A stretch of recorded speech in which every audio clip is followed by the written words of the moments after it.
The HB-60 semi-hollow F-hole archtop bass from Harley Benton. Is it any good? Let's find out.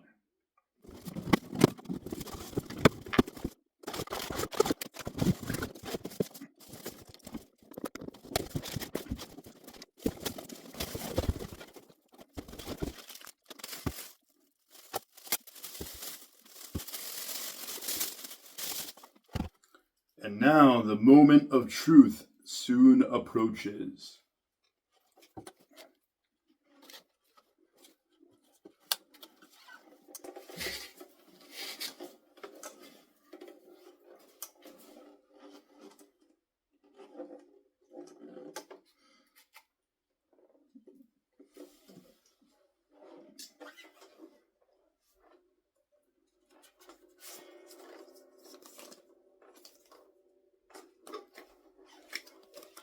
Checked by 4813.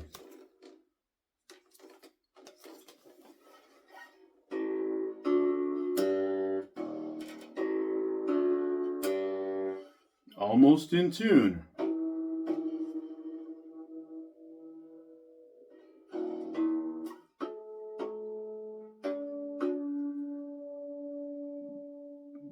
Wow.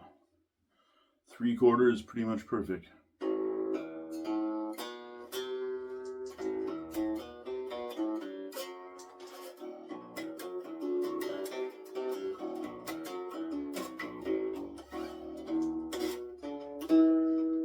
All right, time to plug her in. Bridge pickup only.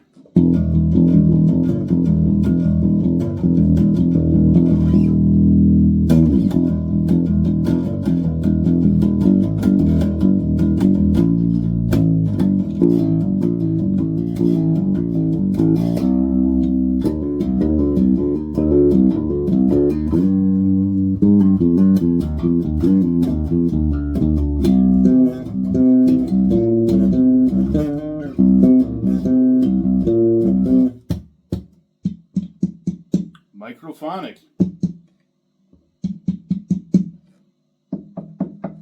So maybe it does make a difference.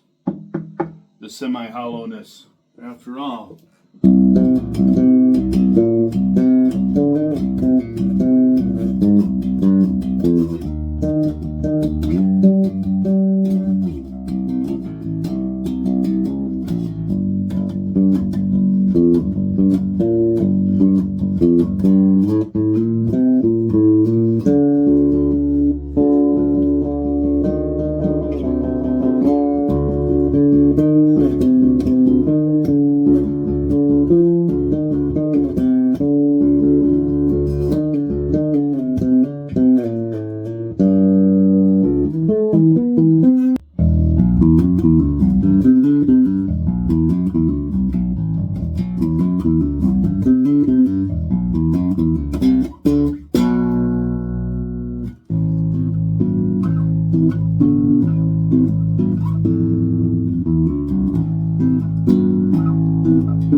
So, the Harley Benton HB-60 Vintage Series Semi-Hollow F-hole Archtop Electric Bass. This is a joint production brought to you in part by John Sebastian, Facebook friend of mine who I've also met in Meat Space, a friend of the late, great Tommy Stumpf.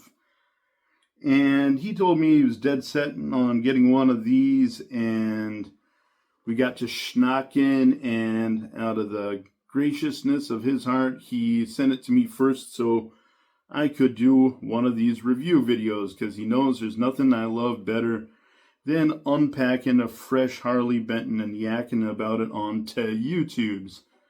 So, danke für deine Hilfsbereitschaft, Genosse. Now, I've had a week to put this thing through its paces as much as I can without taking it to the bunker where I'm afraid to go with another man's axe. So, the too long didn't read rundown is I like it a lot. It came really well set up right out of the box. Plug and play, just opened, started jamming. And it took a while for me to find the few minor flaws, which are: so the nut slot for the A string was cut too low and it farts out at the first fret, thus sadly compromising one of my favorite bass riffs, Casimir S. Pulaski Day by Big Black with the late great Dave Riley.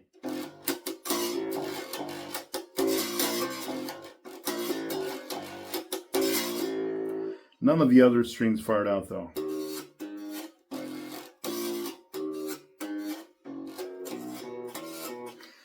Anyway, the setup was great out of the box. I couldn't believe it. Intonation.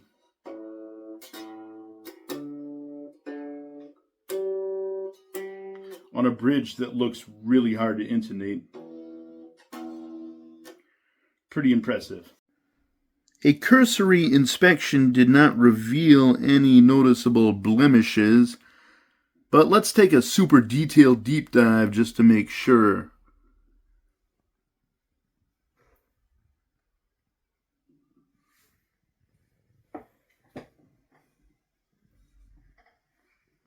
Get in the F-hole. Check the electronics. That'll be so hard to reach without a dentist mirror and a bunch of prehensile appendages for tools. Now, this really old-timey bridge that's barely adjustable at all, they actually got the intonation pretty much spot on, and for that I commend them greatly. And then they got this hilarious piece of fur under the bridge. Had a quick back and forth with John Sebastian over that. He thinks it's to dampen the sound so it's less bright and brittle sounding. I just at first thought it was for scratch protection. You're supposed to remove it. But I would not touch that bridge and remove it because I think it's only held down by string tension. It'll fall right off if you take all strings off at the same time, and that's one of the many failure points inherent in this design that I can't blame Harley for, because I think they did a bang-up job getting this right. The bridge is in the right place, not like my Firefly FF38. Yeah, let's take a look at the neck joint. A lot of times there's signs of slop at the neck joint, sloppy binding, prominently protruding frets. This doesn't have any of that, so really I must commend them for a job well done. Extreme attention to fine points. And let's take a look at the other side, where the grass is always greener.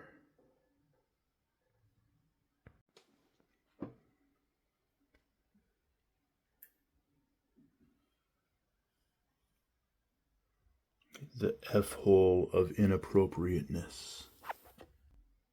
Some kind of foam damper under the trapeze tailpiece string holder to prevent it from slapping all around, which it seems to kind of do anyway. Now, these fittings are clearly made of something that they would call pot metal, some kind of inferior zinc alloy. It's not really steel. But that's to be expected at this price point, and I think they're rarely made of steel, even in the best of times with higher grade stuff, so I don't know. It's really funny how well they replicated this old-timey bridge that I would say you really don't want to have, but I think as long as you don't take off the strings all at once, or mess around with it, or knock it out of whack, it actually seems to be a pretty good bridge in the sense that it does its job. I just can't get over how well they replicated an inherently inferior, outmoded design. That's okay. I guess you could call that little varnish overlap a sign of slop, but that's so negligible. See, I've seen a lot of slop in these in the binding and stuff here, where they are pretty much figuring like it doesn't matter, you're not going to see it from the front. But I don't see any of that here. And I'm really looking at this with a critical eye, because I was not expecting them to be able to do such a good job for 250 euro credits. Style of instrument that inherently has so many more production steps than anything solid body. And you're really getting it because you like the old time looks, and I kinda do too. I mean, it's charming, but there's always the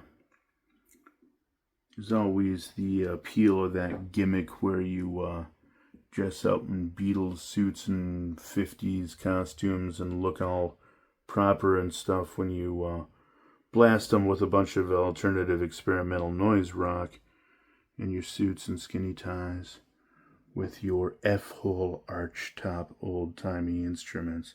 And this would be great for that. Anyway, I gonna take a quick look at the back, because we might as well. Little in the middle, but you got much back. Now, this is really not the style of instrument I want to put face first down on a table, so let's take a look at it that way. I mean, you can see the back looks fine, there's no mess up. Okay, I noticed some extremely slight tool marks here, but I don't think they even, there was some incredibly minute sign of tool chatter somewhere on the neck, but we're talking something like hundredths of a millimeter or less. No, is that? No, there's really nothing wrong with this vintage series. And of course, it's made in the People's Republic of destroying historical art and instruments that were made prior to Mao's Cultural Revolution. So 250 Eurobucks. The only other things I could find that I could be considered a flaw kind of come with the territory. The pickups are microphonic, and I'm pretty positive that was a deliberate choice to make it as retro as possible so you can really hear the semi-hollowness of it, which won't come through if the pickups are potted, like all modern instruments are, but you can actually hear the top resonate on this. So that's pretty impressive, but it also picks up your finger hitting the cover. Picks up all kinds of stuff, really.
I also think, like, in the early 1960s, they didn't know to pot the pickups in wax to prevent the coils from going microphonic on you, so it's technically vintage accuracy.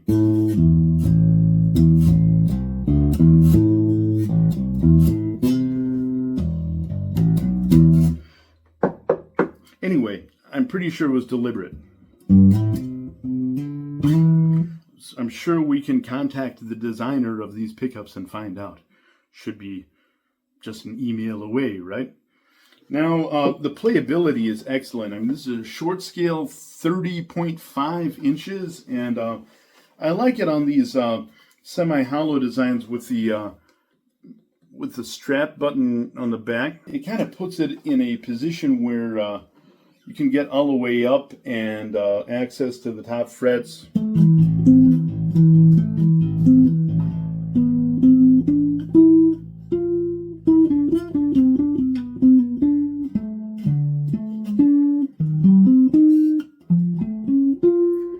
And it sounds really good on the top frets. I mean, I like it. It has a little bit of the short scale farty E string sound, but not too bad.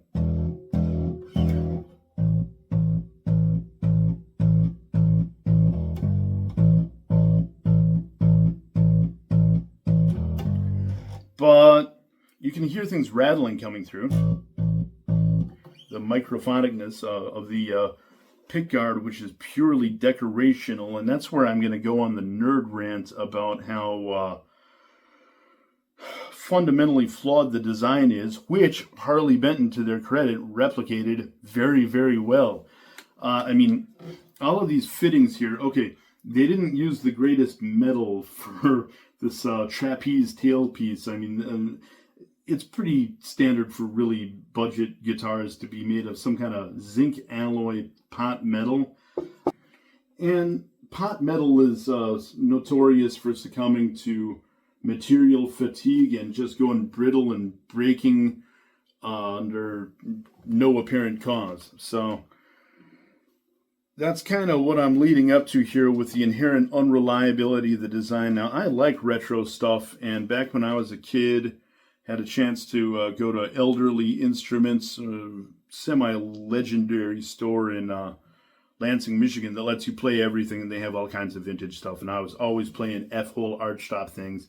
I think they're kind of fascinating, throwback to the swing era, when I believe a really deep, full acoustic design, because it was pre-amplification, was to make the guitar a whole lot louder than a Martin-style thing with the sound hole, because, I don't know, more resonating mass, I guess, and maybe something about the bridge setting up high just made it louder so that the rhythm guitar in a swing band could have a fighting chance to be heard and cut through the mix a little bit over a whole bunch of brass instruments.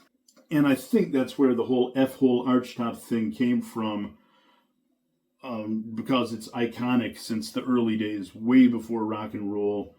20s and 30s swing bands, 40s,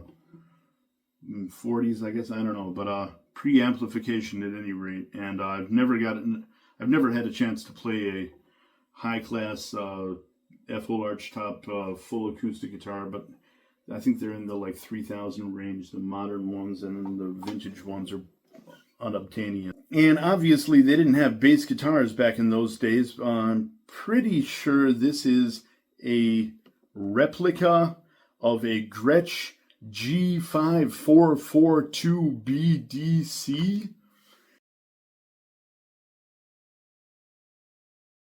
And there's also Epiphone Jack Cassidy, which is similar, but this is not a replica of it. I'm pretty sure they were going Gretsch here. And Gretsch also had something like that from 1968. And Gretsch is kind of, synonymous for that 50s rockabilly look that the F-hole Archtop things are, so associated with. So anyway, it's cool. It's a really good player. It's just, these things are inherently easy to break, and that's the main reason I am not taking it to my jam session with Sturmy Vermy at the Bunker in a confined space where the libations flow and the spice must glow. And I'm not going to take it there with another man's axe on the bus in a soft gig bag. Now, if you're at home, a responsible adult with a good guitar stand, and if you go out with a flight case that fits with this construction, more power to you. It's just, this is $250, really good job, Euro credits, whatever. And you could easily do more than that in damage, just messing up with a bridge. Obviously, if you cave in an F-hole, that's going to be actually more cosmetic damage, but I mean, they're not going to fix that for $250, So you can irreparably damage it, or just any repairs will be expensive. And ever since I've been going out to jam sessions and bunker spaces where you have to take the bus there, in a gig bag and stuff, I've been a lot more interested in unbreakable designs. And that's where, the further you get from anything, a basic Fender-related design, the more likely you are to make it easy to break. Even, Thunderbirds, I think they're cool. My prized crown jewel Ovation Magnum, it's easier to break. The further you go from a basic P-bass type thing, J-bass, the more likely it is, the cooler, more exotic it is, the more likely it is to eventually cause problems. With John Sebastian now, I'd like to know how this holds up in 15 years from now, or if you ever break it, or if anything ever breaks. I've heard that parts on Harley Bentons, especially tuners, can just crack because of the zinc oxide pop metal supposed to be precarious. But I like it. I'm really happy, and I'm having a great time, and I'll subject you to all kinds of noise. I definitely recommend it for $250. I wouldn't pay a lot more than that for one of these things, though, even though they're vintage cool, and I mean, they're charming. And hey, it is a real player. It's not just a wall hanger. This is really fun to play on, and good action. So, I mean, kudos to Harley Benton. The real reason I asked John Sebastian if you could send this to me was I was just really curious how Harley Benton would handle making one of these in mass production, super low cost, because, the fit and finish are really nice, and all of it is really nice, and this just has so many more components and manufacturing steps than anything so Fender style or regular solid bodies, that how they could do it cost effectively for these prices just boggles the mind. I'm going to take the risk of assuming shit again, and I'm not saying it's aliens, because if it's aliens, you know that it's going to be like one piece and not like all kinds of fittings bolted on. It would be like if it was poured out of some kind of liquid metal.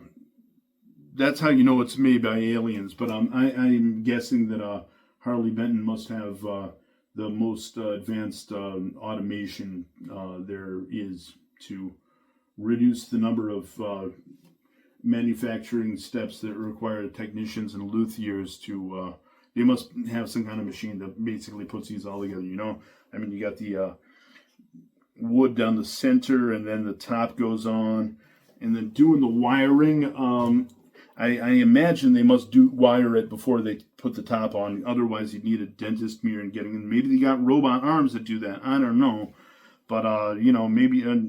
The mysteries of the Harley Benton manufacturing process, what kind of factories they have, I mean, that's probably top secret industrial information, but it's fascinating. Because in this modern age of infamy, guitars are the only thing that's getting cheaper, so I assume it's just automation going through the roof. And the bridge, they did really well. I mean, this is a wooden bridge with adjustable disc thingies on it, and saddles that you can kind of intonate. Anyway, they got the intonation bang on, plays great, and then there's this furry stuff, kind of like Daenerys Targaryen pussy hair, this insert under the bridge that probably, it's either there to prevent it from getting scratched, or it's there to dampen the vibration so it doesn't sound as tinny or something. That's open to speculation, but I think the bridge is not glued on. I think it's going to come right off. So that's also precarious. I mean, the whole thing is precarious. If I wanted to be less charitable, I would call this whole video disagreeing with the premise, which Harley Benton did an excellent job of replicating, so it's no slam on them. I'm sure I can get a lot of hate mail now from the 7 people who watch this and like these things. Hate away. They're really cool, and yeah, they play great, but like, I don't know. And okay, I've never played a Gretsch bass. I have played guitars. I have 3 semi-hollow guitars too that aren't microphonic. I got an Ibanez Eastwood and a Hagstrom, and they're not basses though, but they're all fine. It's just the F-hole thing is just all cosmetic with them because they're non-microphonic. You can't hear the top resonate. They just sound like electrics, but they're cool anyway. So I'm ranting and raving for 22 minutes now, and there's a whole lot of music to show you of all the playing I've done on this because these are really fun.